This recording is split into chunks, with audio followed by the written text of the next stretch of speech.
Can you show the slide deck? Thanks. So just while we're waiting for that to come up, well done to George and all the team involved in setting up the new facility. It's obviously been a great story so far. That's even before the new building was put in place. I mean, that whole hub has had an extraordinary impact on certainly the medtech sector that many of us work in, and on the region as a whole.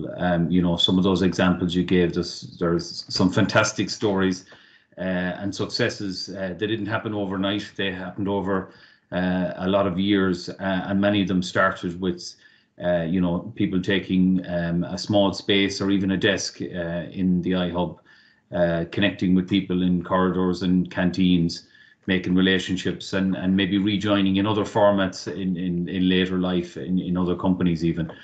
So it's really, really important, and well done to everybody involved.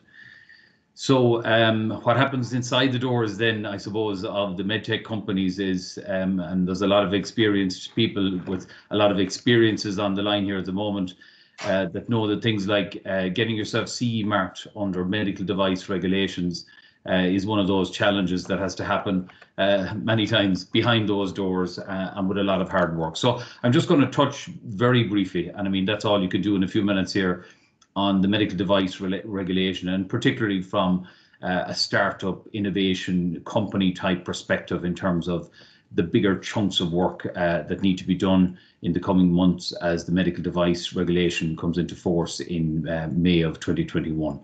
Next slide, Michelle, thanks. So as I said, it's just touching on the MDR, the medical device regulation, from a product development startup perspective. Touching on the impact it may have on your technical file and your documentation that you may have to submit to notified bodies. Some of the QMS or quality management system preparation that you may have to do in advance of CE marking and being compliant with the MDR itself. Some regulatory authority interfacing issues that you may encounter. And then, of course, last but certainly not least for the startups is when do I time things? You know, when do I need to spend money, particularly on resources for implementing requirements? So we'll just touch on each of those over the next few minutes. Next slide. So my own background, George touched on it briefly. I work in two formats. I've got a CompanionQMS. It's an electronic quality management system solution that I provide to the medtech sector. And I provide quality and regulatory consultancy to the sector as well. So I've done that for over 100 companies in 8 countries, going back to 2008. And I do that by providing regulatory compliance consultancy, helping companies to implement or improve their quality management systems in the medtech sector, and then using CompanionQMS, the electronic quality management system solution, to bind together that knowledge and the compliance requirements into an efficient solution for helping companies to bring their products to market and to keep them on the market. Next slide, Michelle, thanks. So in terms of some initial steps, if you're a company that's planning to apply for CE marking under the medical device regulation, one of the things that occurs at the beginning of this journey is to document what devices you're planning to bring to the European Union. What are you intending to CE mark? So sometimes, particularly when a startup organization arrives to the likes of myself or some of the others on the call in terms of you know, asking, well, how am I going to get this device to market? What do I need to do to conform with the medical device regulation requirements? Well, what you can do for yourself, and it's really crucial, is to document your device description, be really clear in terms of illustrations and text about what you want to bring to market. Review your competitor products, because sometimes you can learn a lot about what they've done successfully to bring a product to market, and sometimes by aligning yourselves with what they've done, you can have an easier route to market. You know, when you eventually get to submitting your technical file for approval. Defining your intended use is often something that companies leave behind at an early stage, but it is hugely important. And anybody who goes to the US market knows that one of the first steps you have to cross, if, for example, you want to use a similar device as part of your regulatory pathway for getting into the market, is you need to have the same intended use as one of those competitor products. You don't have to have the same design, but having the same stated intended use can open a lot of initial doorways for you. So that is an important statement to capture, and it becomes particularly important later when it comes to classifying a device in the European Union under the MDR, but also in the United States market as well, which is the other large market in the world. All of that helps you either yourself or with the internal resources that you have on the regulatory front, or perhaps regulatory resources that you hire to map out a regulatory pathway to CE marking under the MDR. And there are changes between the MVD and MDR, so it is necessary to recap on, review the MDR, and with your device description, determine what is necessary for your particular device. The good news or the bad news is that the MDR, the medical device regulation, is freely available online. So there isn't any excuse for not having a look at it, no matter what aspect of a company that you're supporting. And plus, I suppose that really helps you in terms of if you want to question and work with your regulatory expertise to figure out, have we got the right strategy here? Have we put the right pathway in place for our particular device? Well, why not make yourself familiar with that medical device regulation, and you too can understand what's necessary to bring the device to market. Thanks, Michelle. Next slide. So one of the things that's changed under the MDR is the device classification. So there have been several changes. I'm not going to go down into the weeds in terms of what has changed in each one of the rules, but just to point to, again, it's all clearly written in English. It's in Annex 7 of the MDR. And once you've decided what your intended purpose of your medical device is, then you will be able to use and apply those rules for determining the classification for your device. The classification headings themselves remain the same at 1, 2A, 2B, and 3, and that's a rising level of risk for each classification. Once you've established your intended purpose, your device description, then you should be able to establish, based on that classification, what your overall regulatory pathway will be for CE marking. Next slide. So some likely regulatory pathway and requirements based on your device classification could be similar to the following. And again, these are very high level, but they give you some idea of key milestones that you may have to achieve depending on the type of device that you have. So if you take the first row, which is a class 1 device, which could include something like a surgical face mask that we're unfortunately too familiar with the inside of them more recently. Something like a surgical face mask. I worked on a couple of those projects last year. There is an obligation to assemble a technical file. There is an obligation to have a quality management system, albeit not as extensive as what you might need for a higher risk device. But there isn't an obligation to have a 13485 certified system certified by a notified body. There isn't an obligation to submit that technical file to a notified body, but that company will be obliged to register and list their product with the competent authority, which in Ireland would be the HPRA. And it's highly unlikely that they will be obliged to have clinical data as part of approving that device under the MDR.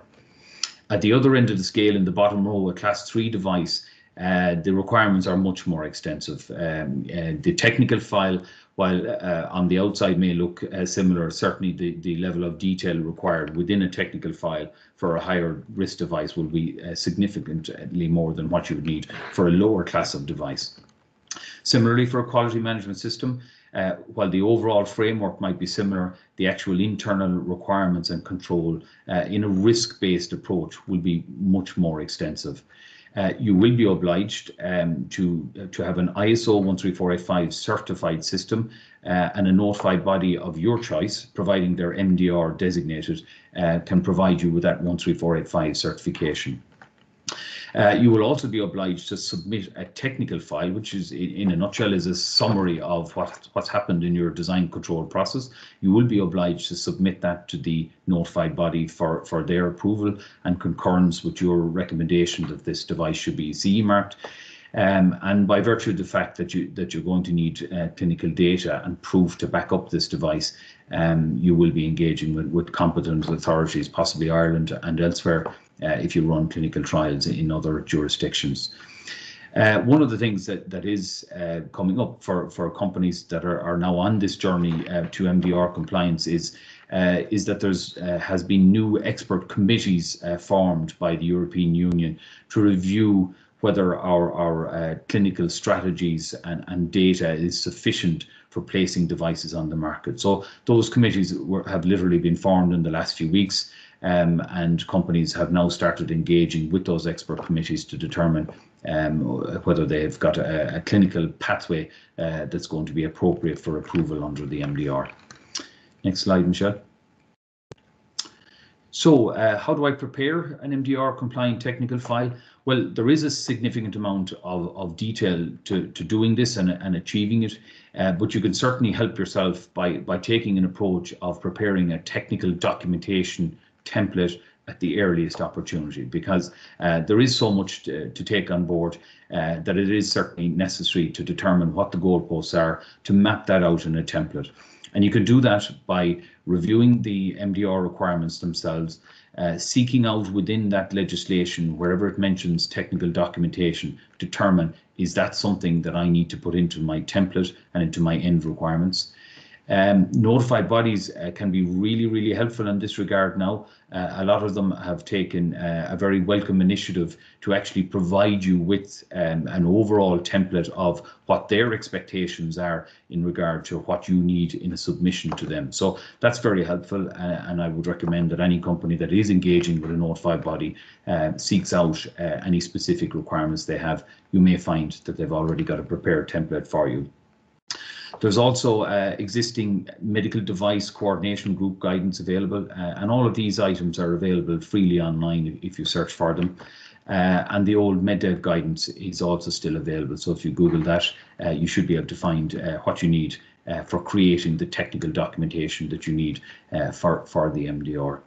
So with a template like that assembled, then you're in a position to apply your design control process, and eventually that technical file and technical documentation that you need to submit to the regulatory authorities will be extracted from the design control records that you complete along the journey. Next slide, Michelle. Thanks. So some other implications for your technical file may include, and this is based on a couple of interactions that I've already had with notified bodies, that their expectations up front in your technical file is to tell them and show them how you've applied the MDR requirements for a summary of safety and clinical performance, which will eventually be published and available to the public. How you've applied your post-market surveillance requirements and your post-market clinical follow-up requirements, what your arrangements are for the periodic safety update report, how you've applied what's called the GSPR, which has now replaced the old Annex 1 Essential Requirements Review, and last but certainly not least, the clinical evidence. And that may require you to engage with an expert panel committee early in the design cycle so that you can determine what will their view be, and will it concur with your view that you may or may not need clinical data in the form of a clinical trial before you submit your technical file. Next slide, Michelle. On the QMS side of it, which is really your control procedure arrangements for getting you through the journey and helping everybody to stay on the one hymn sheet, you will be subject to an MDR compliance audit by the notified body. And so far, in my experience, that has been a separate and unique audit of each company. In other words, they may have already been having ISO 13485 specific compliance audits, but in my experience so far, the notified bodies have been having separate medical device regulation specific compliance audits. So you can anticipate that in the near future if you're intending to conform with the MDR. And all of that has to be achieved before the product is CE marked. I suppose there isn't any quick fix here to conforming with the medical device regulation. It requires some or several on your team to do a clause by clause preparation and merging of MDR requirements into the quality management system that you're developing. And eventually you will also need to integrate auditing of the MDR into your overall quality management system as well. So before you even reach that MDR compliance audit, that will be conducted by your notified body, you should confirm for yourselves and with your own auditing system that you've actually conformed with the requirements. Next slide, Michelle, thanks.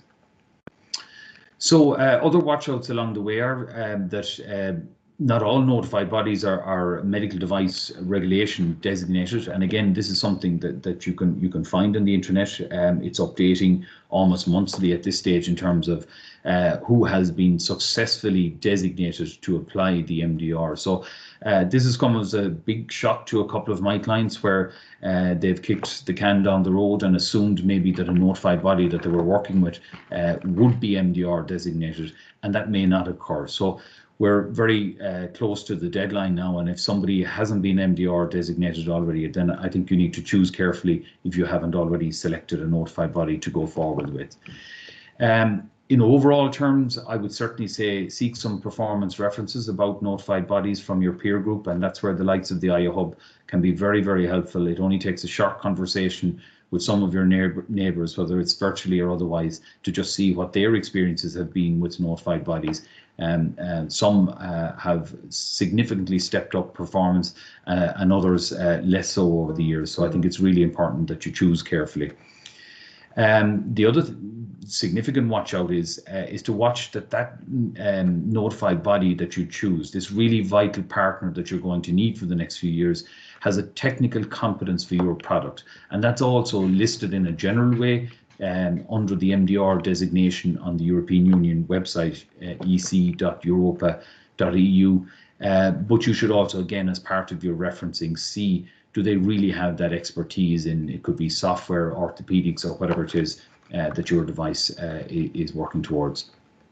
And remember that while you can obviously use a notified body and separate notified bodies for your technical file review and for your quality management system audits, that's an extremely rare thing. So what you're engaging with and how you engage with this notified body is going to be so vital for both your technical file review and your quality management system audits over the next few years. So it's a really, really important decision, and make it carefully. Next slide. So last few things here, I suppose, in summary, I would strongly suggest assembling a regulatory pathway if you haven't already done so for either existing or planned devices, and determine based on that what you need to do in your organization, because it's not the same for everybody. There are different requirements for different devices, and particularly related to device classification.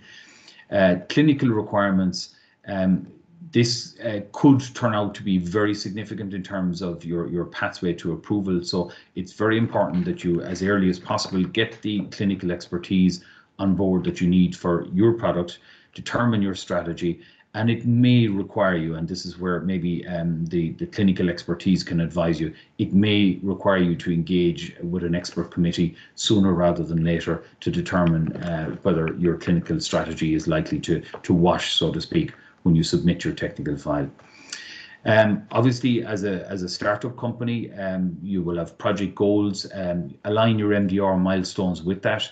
Don't implement your quality management system too early. Time the implementation and the phases of implementation of MDR requirements and any other requirements with the project goals and with your deadlines for clinical trials and for submissions. Use somebody's electronic quality management system. I'd like you to certainly use mine, CompanionQMS, but certainly don't go without one. It's really significant and extremely difficult task to CE mark or to get FDA approval now without using the efficiency of an electronic quality management system solution. Very definitely employ either as employees or as part-time resources, be they consultants or otherwise, people with expertise in this area. And then look out for scheduling your implementation and your notified body audits for both 13485 and MDR in parallel with getting your technical file submission in, and that way you can just make sure that the compliance side of things isn't in some way holding up your project as you go towards approval. And then last but not least, that previous slide I mentioned, choose your notified body carefully. Make sure that they can deliver on time with the plan that you have for your project goals. Next slide. So yes, and that's it. And if I can provide you with any more assistance at any stage, please feel free to email me on info@companionqms.com. Thank you. Thanks, Frank, very much for that. You gave us a great summary in what steps involved in conformance for the MDR and indeed the device classifications. So we'll take a question or two, I think, at this stage. And you also mentioned the new expert committees. You might say a word or two just on expand on that if you can.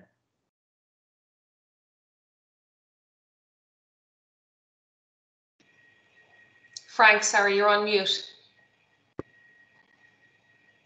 Yeah, thanks, Michelle. Yeah, as others on the call will probably have experienced already, during last year, expert committees, we didn't know what to do and who to turn to here because they actually were only appointed in the last few weeks. So those committees started appearing during December and January. They are experts from around Europe who will review, you know, if you have an orthopedic device, for example, there is an orthopedic committee where your proposed clinical strategy can be reviewed by that committee, and you can decide in association with that committee whether you've got the right strategy, enough data, enough patients lined up that will be acceptable to them at a later date. So that's something that's entirely new. It's new for everybody here. It's, you know, I'm not sure if anybody on the call has experienced it just yet, but that's going to be a brand new experience for every company as part of CE marking under the MDR. Okay, thanks. Is there any question that anyone wants to put in? I know we'll be able to take them via the chat or indeed a direct question. One other point, Frank, is in relation to a lot of the startups, and I suppose the type of skill or talent that they need at the very early stage on the journey to start implementing the medical device regulations. I mean, can they start with no one in their quality regulatory area initially and then bring in that talent as they go along? What would you suggest there? Yes, they certainly can, and most do. And again, many people on the call here will have done that. But I would say very few start and finish successfully without getting at least some part-time expertise early on. So it is certainly very important because you want all of those key compliance-related milestones covered as part of the journey. So it is important to at least get part-time expertise. And generally, and there's a few of us who provide that part-time expertise on the call here, we generally flag it to companies when we think, hang on, you know, you're at the point where you need full-time resources here. We should leave your nest. You need to employ somebody full-time from now. Okay. Thanks, Frank, for that. So we'll move on now to the second speaker for today. So the second speaker is Marc Greatrex, and Marc is a director at Myriad Associates, and he is responsible for the quality and delivery of all grant application clients in Ireland, the UK, and Europe. Marc has an enviable track record in securing funding for SMEs, third-level institutions, and startups, including several iHub clients. Marc will give us an update now on the grant funding landscape for 2021, and we welcome Marc to this event. Morning, everybody. Thank you very much for inviting me along. So I'm currently working from home with both children and a dog, so I cannot guarantee that we won't have visitors at any moment, or maybe several times. I think since 2012, I've been coming to Ireland for about every 4 weeks, but I haven't obviously been now for a year. And it's fantastic to see how much the iHub has changed in a year. And actually seeing some of the clients really flourishing and growing in the iHub, Endwave, Origin, Rockfield, Kite, just to name a few. But I'll try to rattle through my slides this morning. What I'm going to talk about is quite new, probably live as of Friday last week, and some more information is coming out over time. So what I'm going to do is, I haven't covered everything because I've only got 15 minutes or so, but what I'm going to do is I'm going to put together some supplementary slides and I'll send them to Michelle to give you a much broader overview of everything that's going on. Could you start the first slide, please, Michelle? Yep, sorry now.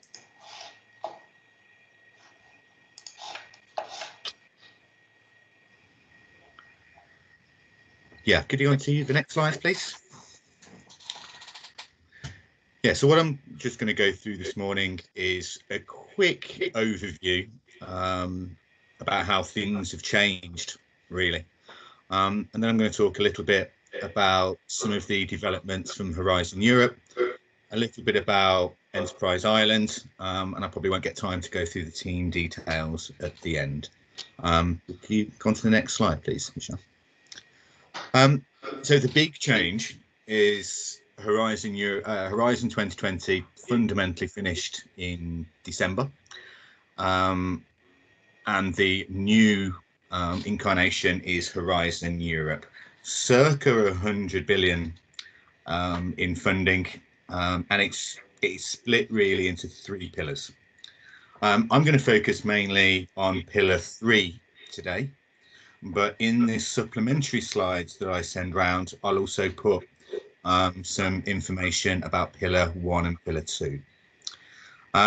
So when I'm talking about pillar 3 this morning, I'm going to focus mainly on the European Innovation Council, which a lot of people in Galway will know about, that is the replacement for the Horizon 2020 SME instrument phase 2 and the EIC accelerator pilot.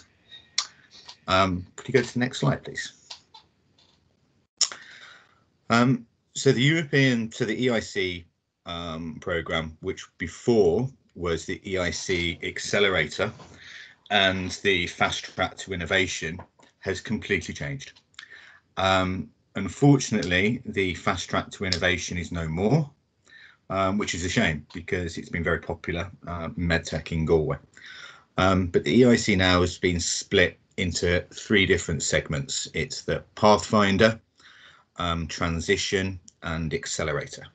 So I'm going to focus a little bit more today on the Pathfinder and the Accelerator, and I will send some supplementary slides on the transition actions, which is the middle box.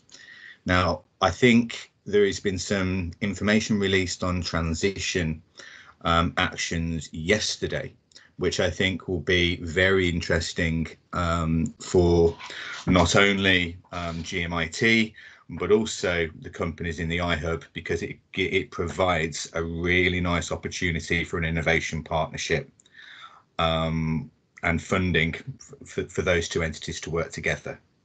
And it's 100% funded.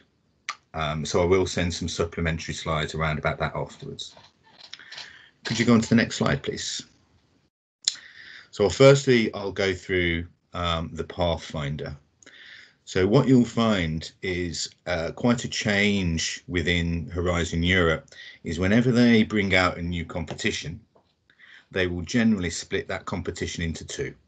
And there will be an open, a bottom-up pathway, and there will be a challenge stroke theme based side as well. So the Pathfinders, they'll also split the budget between the 2. So for the open side, it's circa 170 million this year in 2021, and it's about 133. I think that might increase a little bit for the theme side.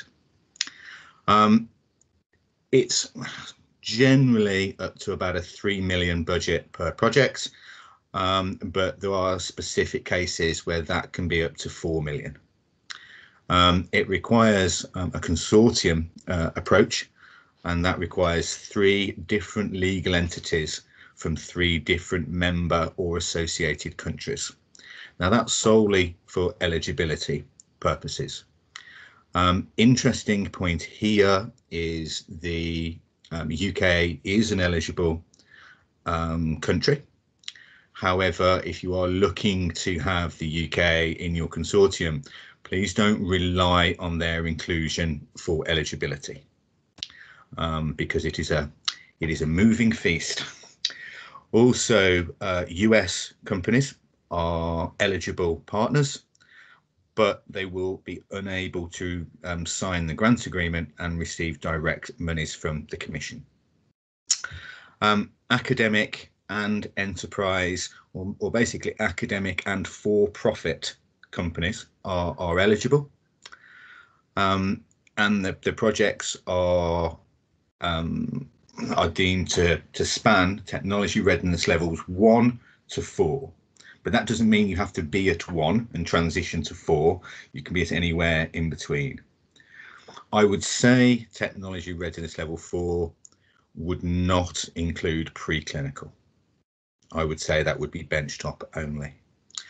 And the deadlines are in May and October of this year. So May will be for the open and October will be for the themed calls.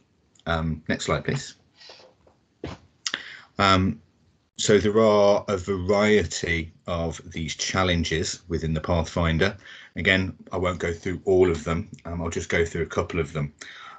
Main reason is you don't particularly understand some of the challenges, but I will send them to you as supplementary slides. I think this one will be very interesting, especially for companies in Ireland. And it's one of the challenges is emerging technologies and cell and gene therapy. And it actually spans both sides, all the way from improving adoptive cell therapies and bringing therapies to the clinic, but it also goes down as far as improving gene therapy manufacturing processes and production, of which there are a number of companies in Galway that are looking at this. So that's just one of the challenges. Next slide, please. Another one is around green hydrogen, and it's a very clear, very narrow scope. Well, it's the cell and gene therapy one that we've just looked at is wide. This one is very clear. It is to generate a proof of concept of validated green hydrogen production technology. So next slide, please. And the final one that I'll go through is engineered living materials. And again, it's a very quite a narrow scope from proof of principle technologies to a lab validated and computer aided design, test and learn platform. I won't go into the challenges in any more detail really than that. Could you go through the next slide, please? So that's the Pathfinders, quite early stage. We believe the overall success rate will be circa 10% for the Pathfinders, based on comparative calls that have gone before. But now I'll go through the EIC accelerator. A lot of people in the building will know about this already, and it is the replacement for the previous EIC accelerator and SME instrument phase 2. Again, there's themed and open calls, but the budget is considerable. It's 600 million just for this year. It's as before, this is a single company application. You're not eligible to apply as a consortium, but again, the same as before, you can have a degree of subcontract, vendors, material suppliers, service providers contributing towards the project. It's up to 2.5 million in grant at a 70% funding level, plus a standard 25% overhead. In very rare occasions will the Commission allow you to apply for more than that. And there is also up to a 15 million co-funded equity portion. Now this bit is important because this is a change from before. The Commission would like to, it appears, contribute a maximum of 50% of any equity requirement that a company needs. And the equity is used for technology readiness level 8 activities onwards. So scale up, potential large scale pivotal trials, and commercialization, but they won't lead around. What they want to do is they want to co-lead with either one or a number of private investors. Now, I could talk for about an hour about this, but the detail behind this equity side will be on the supplementary slides that I send around to people. Could you go to the next slide, please? So just, I'll rattle through this quickly. The deadline for both, so the EIC Accelerator now is a 3-step process. There's a short form application, a main application, and then an interview. The main application deadlines, that we'll have 2 this year, one on the 9th of June and one on the 6th of October. And the short form application, this was actually officially launched on Friday of last week, and people are learning about this all of the time.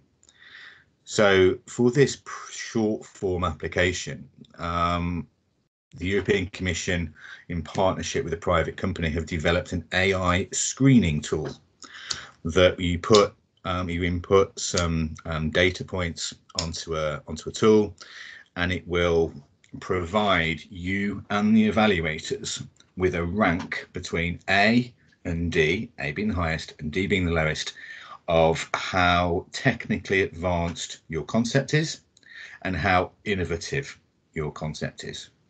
And what this AI tool does, it will match the data that you put onto the portal against a patent database, published scientific papers, and previously funded projects. So we're trialing this AI system at the moment. We think we found a formula. We're going to be keeping on these trials the next couple of days, and I will circulate my findings to everybody. So secondary to this screening tool, this is a short form application, and you have 13 questions to answer, and you have 1,000 characters to answer per each question. Now that's 1,000 characters, including spaces.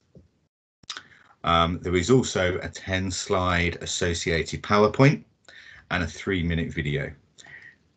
Really important thing about the PowerPoint is normally when we put a PowerPoint slide presentation together, it's so you can present it. Whereas this, you will never ever get to present it. So see this as an associated document to the 1,000 character questions, because the 1,000 characters will not allow you to have any images, any references, graphs, tables, etc. So use those 10 slides to supplement your questions. Your evaluation is conducted by 4 people remotely, and you don't get scores anymore. So there's not this, how many points do I get out of 15? You either get a go or a no-go. And out of the 4 evaluators, you need to get a go from 2 of them only. The driving force behind this is what the Commission want to do is they want to screen out 70% of those applications that will never make it, that will never get funded. It's a 2 to 4 week evaluation period. 2 weeks looks quick to me. I would have thought 3 to 4 weeks. And we don't know much information about the main applications yet. Could we go on to the next slide, please? Just very quickly on the themes, on the challenges for the EIC Accelerator. Strategic health and digital technologies, you can see that there. Point of care diagnostics, novel approaches in cell and gene therapy, particularly for cancer. Biodevelopments, medical practices, and ICU applications. I have a feeling that this will capture a lot of the pandemic related applications that will be submitted this year. Next slide, please. And the second challenge is the Green New Deal. And that is split between battery technologies, green hydrogen, energy efficient building, and of course there's got to be some carbon capture technologies in there as well. So 2 themes: Green New Deal and strategic digital and health technologies. Next slide, please. So just a quick summary of these changes. Much bigger budget, which is so welcomed, because Horizon 2020 ran out of budget at the end. There's this co-investment opportunity with the equity from the Commission and private sources. You only have a 2 submission limit now for each stage, and if you're unsuccessful on your 2nd submission at any one of the stages, then you have a cooling off period of a year. I talked to you about the short application phase. You now, and again, I'll send some supplementary slides in here, you can apply for equity only, grant first, or grant plus equity. Now, the equity only angle might be very interesting for those companies who have already got Horizon 2020 projects. They can apply for this side to kind of supplement what they're doing. Sorry, I'll speed up. I'm running over. Next slide, please. Just a little bit about the DTIF program administered by Enterprise Ireland. I won't go through all the statistics there, but we're just waiting for the results for round 3. It is very competitive, but it is one of the highest success rates out there of everybody. And I know a lot of companies in GMIT and around Galway do very well. So just very quickly, it's a 50% funding level. It's an open theme, so there's no specific challenges. It's 100% funded for RPOs and universities. 2-stage application, main application, and an interview. We believe the deadline will be for round 4 will be towards the end of the year, or Q3, Q4. And you need a 3-party minimum consortium, all within Ireland. And technology readiness level 4 to 7. Next slide, please. Key bits, and I'll just pick the most important bits. Industrial research activities are key. So under the DTIF, they want to fund highly disruptive projects that is generating industrial research. Now, industrial research is designated in generating new knowledge, which will lead to the acquisition of new skills, new jobs, etc. Really important here is to align very clearly with the National Strategic Outcomes of Ireland, the IRIS Research Agenda, and the Ireland Climate Action Plan as well. Next slide, please. Now, I'm not an expert in this area, but I have looked at this a little bit. I think there are many funding avenues from Enterprise Ireland, unlike in the UK. So several areas: the Agile Innovation Fund, the Research Development and Innovation Fund. Please speak to your development advisor about these. I think I noticed SEPTA came onto the call. It's really interesting funding opportunity for you for relatively short-term development projects for you. Next slide, please. And also, everything that we've talked about so far has all been competitive in nature. Please make sure that you're maximising your tax credits, because it's an entitlement for you. I know everyone knows about R&D tax credits, but there's a couple of things that have just changed. SME rate was increased by 5% up to 30% from the 1st of January. And generally, those credits, or the cash refunds, were split over 3 instalments over 3 years. However, very recently, this has changed, where you can get your second and third cash instalment in the same year. All you need to do is request this by the online system, the ROS. It's something that you guys can do yourselves. Next slide, please. And that's the team here at Myriad. We've got Lauren, that's based out in the US.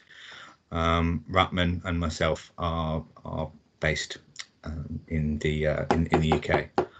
And I'm still trying to get the family to come with me to go away, and they're still not having it.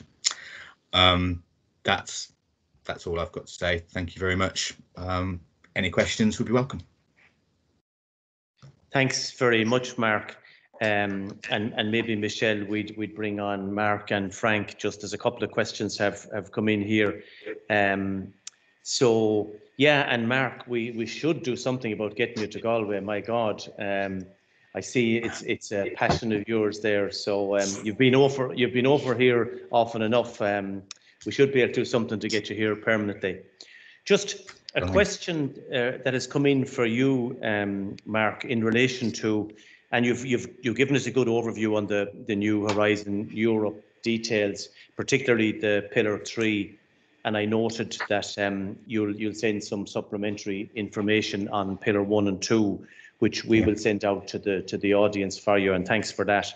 The question was around the biggest change or impact for Irish MedTech startups with the Horizon Europe. If you were to pick one change or impact, what do you think it would be? Wow. I think it's the themes. I think having some of the I think there's more avenues. There's a much bigger budget, and some of the themes, especially for years 1 and 2, healthcare, medtech, biotech will be a central theme. So I think the biggest change is there's more budget and there's more avenues to investigate. Okay, and the second question is maybe related to it. It's for people that would have previously applied for the FTI, which is now not there.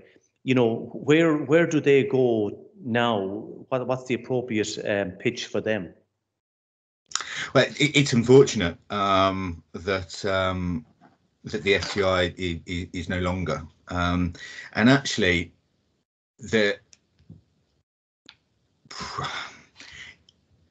if you look at the essence behind an FTI, the main thrust of was you have to prove that it can be commercial, the output, within 2 years at the end of the project. Now, in that kind of avenue, there isn't anything within Horizon Europe. So probably the closest to are the EIC Accelerator, which is the one that I detailed quite a lot, but also the EIC Transition. Now, the EIC Transition is, and I'll send some information around about this, is you can only access that EIC Transition if you have completed a previous particular kind of project. And these specific projects are European Research Council grants or future enabling technology grants. So there's replacement for the FTI with a partnership, if any of the SMEs or GMIT have completed a European Research Council grant, then they can partner together and they can look at the transition action. I will send some information around about this in the next couple of days, because I think it's an important development and a really good opportunity, because you don't need different countries. Yes, and I suppose people are grappling a little bit with the change when they were so used to the fast track to innovation, and it was so successful, I suppose, for people here locally. Just a question for Frank is in relation to, is there a typical timeline in relation to the preparation, Frank, for a technical file? Is there a typical sort of a window or timeline you could give to a new startup to say, look, this is what's involved here? You certainly set the tough questions, George. It varies so much. It really does, George. It's all down to the particular type of device. On the more predictable side of it is probably the quality management system preparation side of things. And, you know, without undercutting it, I would say somebody should allow themselves a year to actually make sure that they incrementally prepare, update the QMS requirements, first of all, and then you have to demonstrate evidence of the application of requirements, which takes time as well. So all of that, I would say, just automatically off the top of my head factor in a year for it. But look, it happens, and it has happened, and it is happening, that companies need to do it more quickly. And if they do, and they have to do it in a hurry, then it certainly can be reduced to months. But then that's just sucking in resources that maybe somebody needed on their technical team. So you've got to be careful. So it's certainly a case of take a look at all the requirements, plan it out, and then slip it in where you're not cutting across vital preparation for clinical trials or vital design verification testing that needs to happen, that you're actually weaving the requirements for conforming to the MDR, you know, in and out between other key milestones that you have to achieve along the way. Okay. And indeed, so your quality management system software would help to try and pull the strands of all that together and give them a system going forward. Okay. The final question here was in relation to tax credits, and maybe each of you might have an input on it, but it was in relation to, do you feel that Irish startups, again, MedTech, this came from, that they're applying for the R&D tax credits, in enough of them? And if they're not, what could be do to help more to apply to get the tax credit? I think a good proportion of the MedTech companies in Galway, they are applying for their tax credits. And I think the people that are not applying, they probably think that they're not eligible. So I think about raising a little bit of awareness that of what constitutes R&D. I think would drive that. Also, probably something that actually is a factor to stop people applying is it can be very, very slow to get the funds back. And people might think, oh, I'm not sure the reward is worth the time. But I think just reminding people that this is an entitlement. If they're not claiming, their competitors probably are. Yeah. And Frank, do you want to add anything to that on the tax credits? Is it an area that you're involved in? Or? No, I have nothing to add in that area. I think that's Mark's area of expertise. Yeah. And I noted there, Mark, like you had the word entitlement like underlined. So maybe more people do need to get it, because while it is somewhat maybe cumbersome, it's a significant benefit. So I want to wrap up now. I want to thank a number of people for today's event. I want to especially thank Frank and Mark for coming along today virtually and for doing their presentations. We will send out the slides to the audience, and indeed the additional information from Mark, we'll send that also. I also want to thank the people who logged on this morning, yourselves, for taking the time out to hear updates in relation to the regulation and the funding landscape. I want to thank Turlock and Michelle here, part of my own iHub team, for helping us to set up and to plan and to run and to manage the event. And finally, just a note is to say that next Thursday at lunchtime, we're running another event in relation to supply chain for MedTech, and Oliver Healthcare Packaging will talk about their products and services and how they're used, and we'll send details of that if you're interested to the audience today.